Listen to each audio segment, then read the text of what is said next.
ماه تولد خودت و همسرتو بگو ایرادتون رو بگم. فروردین ماهی ها خیلی هیجانی عمل میکنند. در نگاه اول آنها را همسری میبینید که شما را اولویت قرار میدهند و آتش عشقشان خیلی تند است. اما اگر این گرما را از شما حس نکنند، به یک بار همه احساساتشان از بین میرود. شاید در قرار اول برای ازدواج درخواست‌های زیادی داشته باشند، اما باید یاد بگیرند که به همسرشان همفضا بدهند.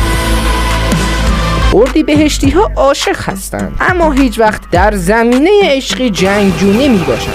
آنها بنده محبت و کارهای رمانتیک هستند و یکی از رمانتیک ترین ها محسوب می شوند. اردیبهشتی ها خیلی قابل اعتماد می باشند و به ارزش های شخصی خود بسیار زیاد اهمیت می دهند و هیچ عجله‌ای برای رسیدن به انتهای قصه ندارند. دوست دارند که طرف مقابل را خوب بشناسند و در مورد جزئیات شخصیتی او اطلاعات زیادی به دست بیاورند.